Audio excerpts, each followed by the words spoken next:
of Jesse Waters and Greg Gutfeld. It's 5 o'clock in New York City, and this is The 5.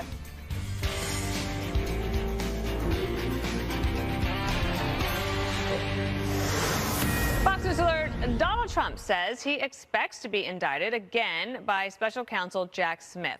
Just moments ago, the former president writing on Truth Social this: I hear that deranged Jack Smith, in order to interfere with the presidential election of 2024, will be putting out yet another fake indictment of your favorite president, me, at 5 p.m. Why didn't they do this 2.5 years ago? Why did they wait so long? Because they wanted to put it right in the middle of my campaign. Prosecutorial misconduct, unquote. The grand jury who will decide on whether or not to indict Trump over alleged election interference, they met earlier today. So Griff Jenkins, he's outside the D.C. courthouse where they were meeting. And Griff, can you give us your report? What did you see? Hey, Dana, good afternoon. And obviously that Truth Social post was made by the former president at 4:41, saying that there was going to be this 5 o'clock news. We have not yet seen that, but we have been watching here outside the courthouse all day long about whether or not we could see indictments come. And the security around this courthouse did pick up. Noticeably, the first thing we noticed this morning when we came here, Dana, was the Federal Protective Service put some patrol cars out in front of the courthouse, still here behind me. The grand jury, as you mentioned, came and met today. Slowly, they trickled all afternoon out. We believe it appears they're gone for the day. So we're really watching and waiting. But if you go back to when we first began to really watch closely, it was when that target letter on July 16th went to Trump's attorneys. Our sources telling us in that target letter, there were about 3 areas that the source said that the president could possibly be charged on. One was deprivation of rights under color of law pertaining to civil rights charges of sorts, along with the conspiracy to commit offense or defraud the U.S. and a third area of charges that could include witness tampering. We don't know if there's even going to be an indictment or what's in there. This is just what we know was the nature of the target letter, which, as you know, typically leads us to a possible indictment. Now, we were really on high alert last Thursday out here because we knew that Trump's attorneys met with Jack Smith and his counsel at Jack Smith's office. Nothing came Thursday afternoon, Friday over the weekend. Now here we are on Tuesday afternoon with the former president saying he expects a press conference that will make an announcement of these indictment charges. We can't confirm that. We're just watching and waiting, Dana. Okay, thank you for setting the stage for us. Let's get to David Spun. He's at the Department of Justice. We're going to talk to you, and then we'll take it around the table here. Hi, David. Hi, Dana. Hi, everyone. Listen, we are waiting for some sense of news from the Department of Justice. Nothing from special counsel Jack Smith, who's obviously attached to the Department of Justice, waiting to get that information. But if the former president is correct and he is indicted, this would mark his 3rd indictment, and there could possibly be a 4th indictment. That's down in Georgia. That's a state charge being run by the Fulton County prosecutor, Fani Willis. She's gone on the record, Dana, and everyone at the table multiple times, in fact, giving a television interview recently saying that her office is ready to go.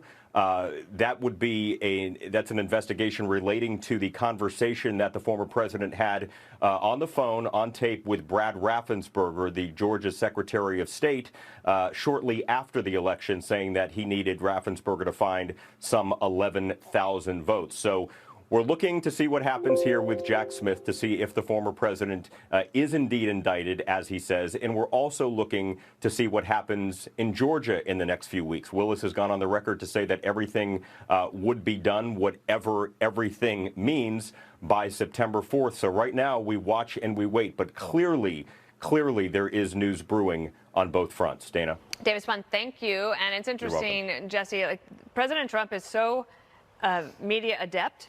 And so it's interesting to watch. Like, he can put out a little post or a little tweet, whatever it is, or a little, whatever method he's using, and the media runs to it. This does seem like it might be happening perhaps tonight. He's front running it. We don't know anything. I don't know where Jack Smith is. We were said he was supposed to come out at 5. I don't know where he is. I don't know. If you don't think this is political, look at this. On March 17th, Hunter accidentally admits his laptop is his the day after Trump gets a notice that he's going to be indicted. June 8th, The FBI document drops that Biden took a $5 million bribe. The next day, June 9th, Mar-a-Lago indictment. July 31st, Devin Archer testifies that Joe was on the phone with the Hunter business partners. One day later, August 1st, Trump, January 6th indictment. So this is all coordinated. I've looked at these charges they said they're going to hit him with. One of these charges is conspiracy to make a false statement.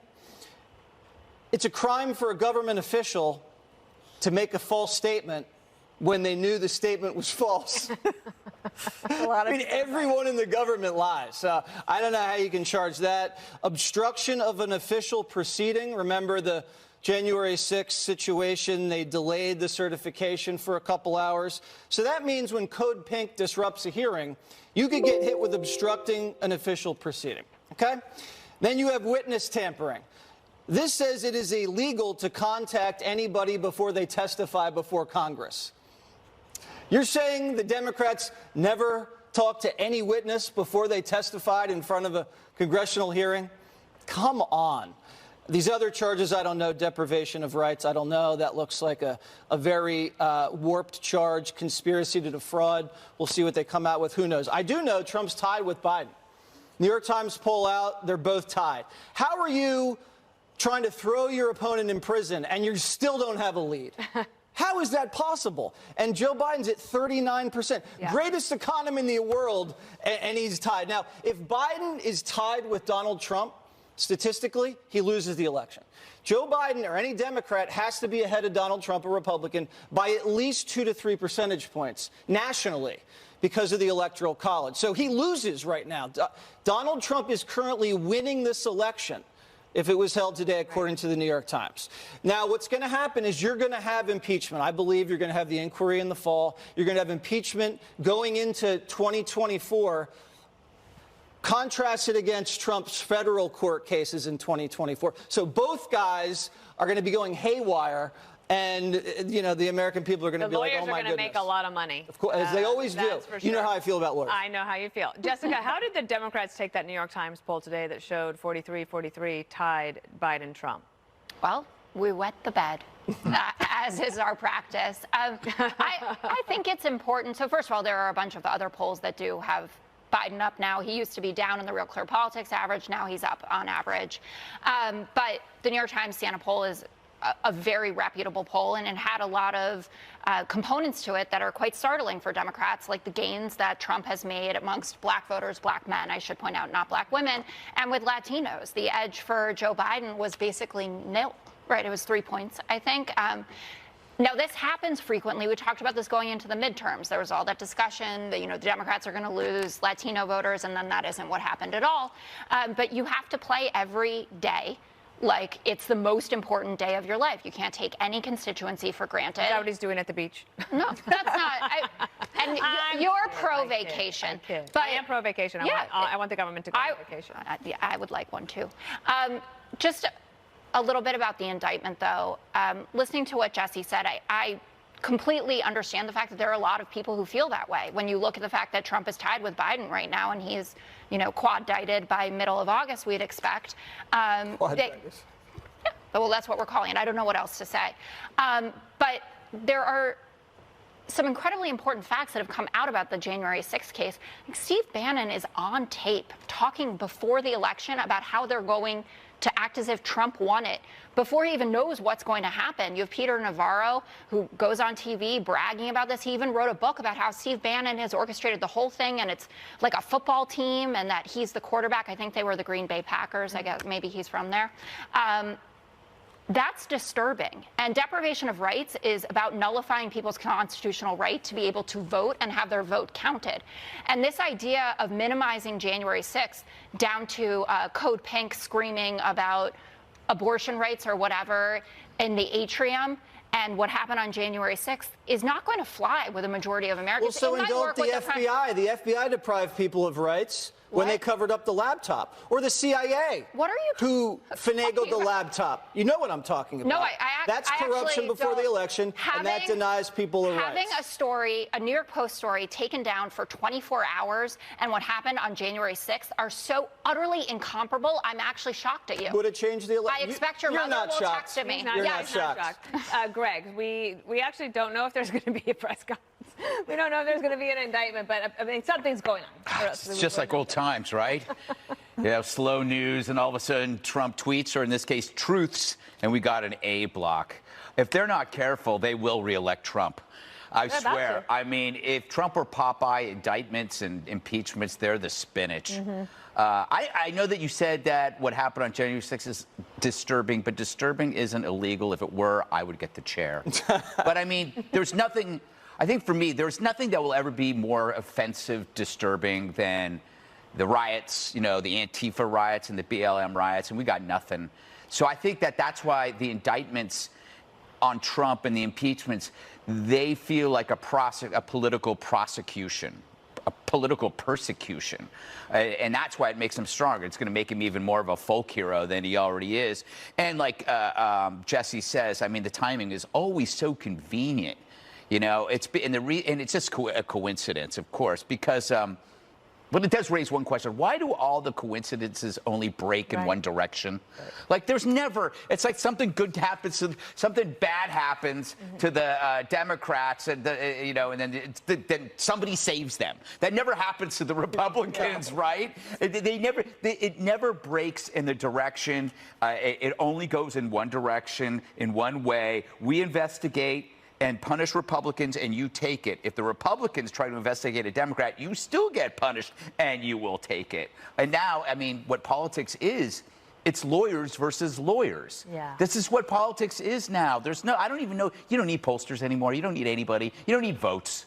Just put the lawyers against the lawyers. So now you hope your team, Republicans or Democrats, have the best lawyers so they can go after the other guy. But it feels like the Republicans don't. Never feels like they have the best lawyers in this. It's like they got them off a... The Clinton impeachment, well, that was a long time ago. Well, but those guys are still around. That's Bill Barr and all the elves. Now they're on the Supreme Court. That's where they went. That's why the Republicans don't have any good lawyers. They're all in the Supreme Court. And then they overturned Roe. They feel like, yeah, that was you're right. That was a great day. That was a great day for all of us.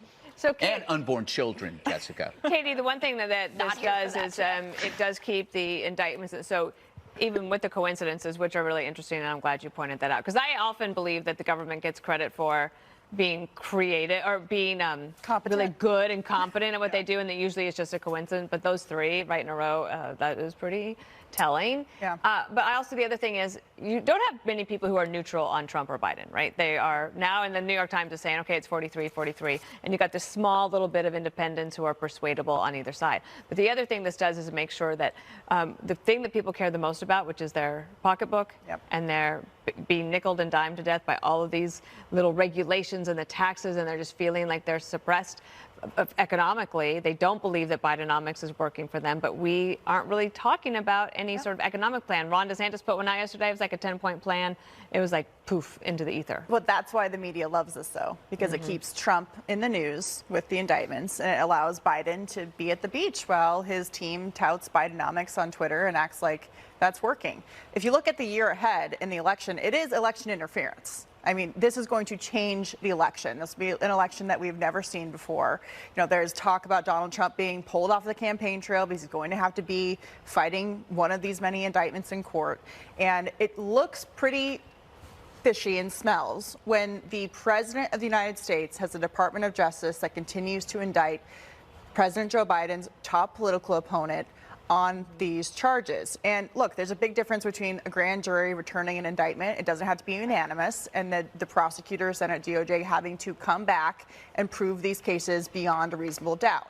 The reason there is so much skepticism about these indictments is because the Justice Department does not have a good track record when it comes to going after Donald Trump, whether it was the special counsel, the Russia collusion, I mean, for years on end. And when it comes to the American people looking at this and President Trump becoming more popular in the GOP primary, but just normal people, The majority actually think that the federal government is far too powerful. Yep. And if you can't get something to stick and you continue to run someone like Trump through the ringer without actually having anything, people lose faith in their institutions. And this does not do anything to give and that then the back Democrats to the cry FBI or DOJ. about the lack of trust in institutions. Yeah, And and the death of norms as well. we want to bring in former Assistant U.S. Attorney Andy McCarthy. He's also a Fox News contributor. And Andy, I think that you can believe that January 6th was horrendous.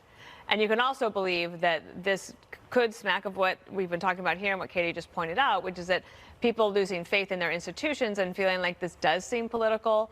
But what about the charges? As Jesse went through them, a few of them, how do you understand these charges that might come down? Yeah, well, I'm inclined to agree with Jesse. I think that these are dicier charges than the ones we've seen. And there's a reason for that, Dana. It's, this indictment, if it comes down as it's been reported with the charges that Jesse was alluding to, they're really making this a proxy for impeachment. The political process impeached Trump. They didn't convict him. They weren't able to disqualify him. And no one certainly no one on the Democratic side is happy with that result. There's a lot of other people who are unhappy with it as well. So it has fallen to the prosecutors to try to do what the political process didn't do. But the problem is that when you're trying to strip political power, you're stripping a benefit. A benefit is very different from a right. With a right, when you're depriving people of their liberty or their property, you have to be much more exacting, and the accused gets many more rights than you get in an impeachment process. And it's just not a good fit. So what I think they're really trying to do here is accomplish through the criminal law what they weren't able to pull off with respect to impeachment. And I think it's interesting that it's a deprivation of rights is the rubric that this may be brought under, because it seems to me that Smith is depriving Trump of his fair trial rights. I mean, he's going to try to push this case to trial before the next election. And he's doing that under circumstances where he's already brought another indictment and tried to get a judge to also schedule that for before the election. At a certain point, you have to ask, in a due process sense, when is Trump supposed to prepare for trial? Jesse Waters got a question for Andy. If they're trying to make fighting the election stick and make it criminal, does that make it harder for any politician to fight against what they consider a fraudulent election going forward? He just believed the election was stolen, and he was trying to use everything in his power to push it as far as he possibly could all the way to the end. It just seems like that's politics. Isn't that just politics? Yeah, Jesse, I would broaden it beyond that.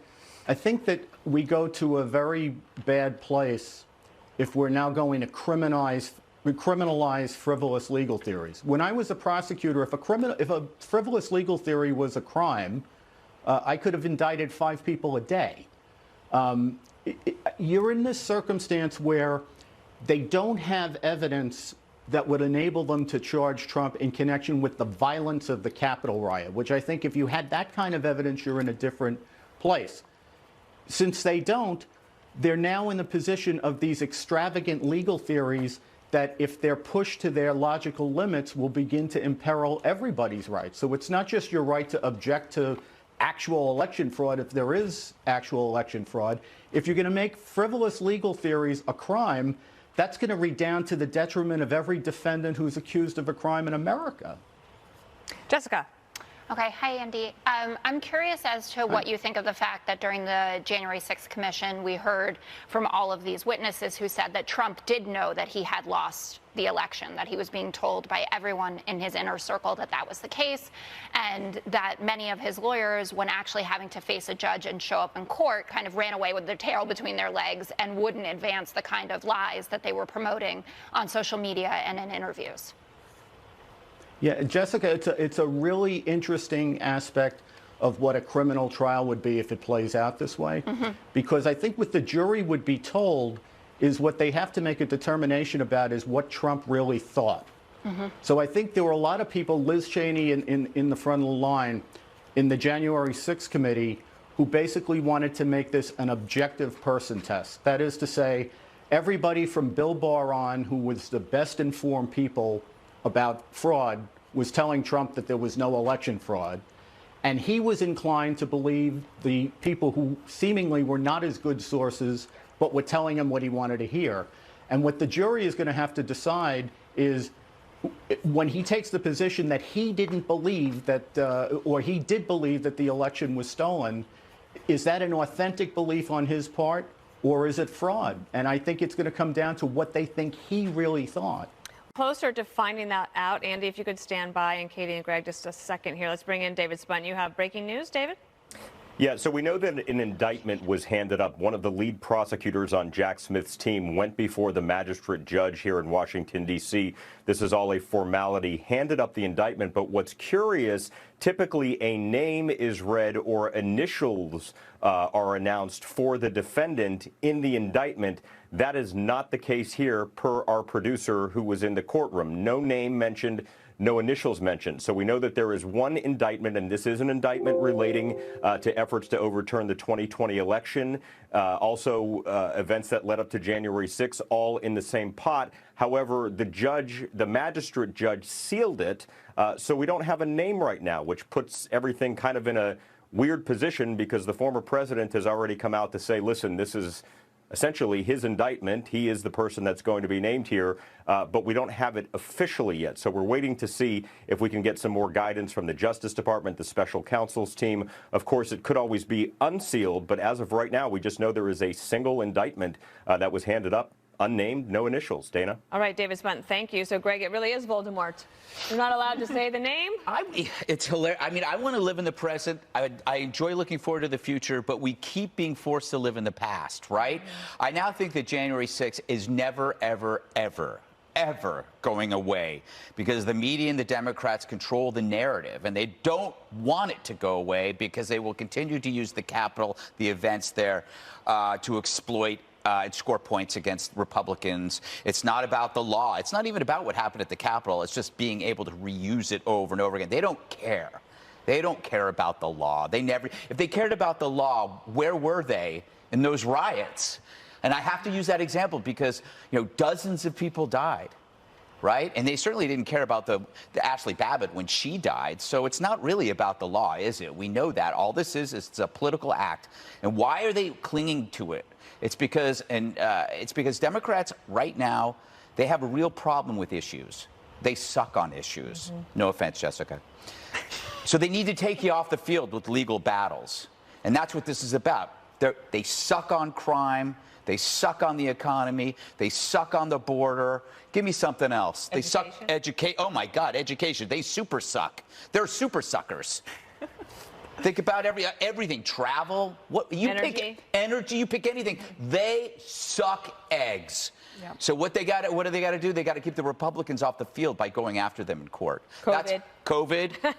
I know, you could go on and on. You could go. In fact, I will for the next hour, Jessica. We might need you to. Actually, please don't. And Brett will take his hour back. I thought that Andy McCarthy, when he first came on, when he was talking about how, because they didn't get the political result that they wanted out of impeachment, that this is another way to do like past impeachment and then future impeachment, and like the past perfect impeachment that they're trying to do, and the participle phrase of impeachment, whatever it is, but that they're trying to do it through the lawyers. And maybe they'll have a case, and maybe the indictment will be mind-blowing, and maybe we'll have evidence that is just like that we haven't heard before. But it does feel like so much of this has leaked. And we also know that so many people have been prosecuted under the January 6th legal problems that so many people had in this country. That, what do you think of that point about it being a different type of impeachment just through the legal means? Well, it's interesting because Democrats say that, only Donald Trump and the Republicans were trying to overturn an election on January 6th. Well, okay, that's actually not accurate, because when President Trump was elected, Democrats worked in the government through the FBI to upend his presidency. They did meetings with James Comey at the White House and entrapped staffers. They went on with this impeachment, for asking questions about Ukrainian corruption involving Joe Biden, which we now know, especially after the testimony yesterday, was a very valid question to be asking. You had the accusations from members of Congress of Russian collusion for years, which a special counsel, which the entire country had to go through, did not come up with in the end. That's also denying an election. They did everything to delegitimize the fact that he had been elected by the American people to be the president. And so they did that behind the scenes using the legal system. It's the same thing they do with the Supreme Court, right? They try to get the Supreme Court to do things when they can't get what they want through Congress. And you mentioned the priorities of the Department of Justice. I've talked to prosecutors who are still there. They've been taken off very serious child trafficking cases, child pornography cases, to come deal with the January 6th case, and not for violent offenders, for trespassers in the Capitol. Yeah. So it's an issue of priorities. And if you're looking at this thinking, okay, what's the equal application of the law when you had, in the summer of 2020, endless night after night attacks, violent attacks against Portland federal courthouses, those charges being dropped against those people.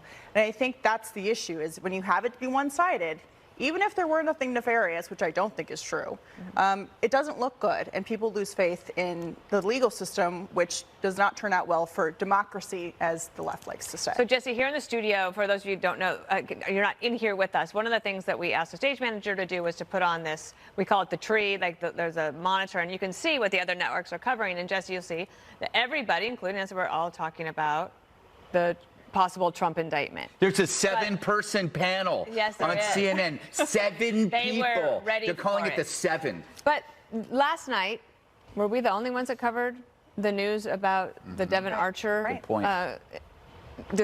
interview? I don't want to call it. It was an interview on Capitol Hill.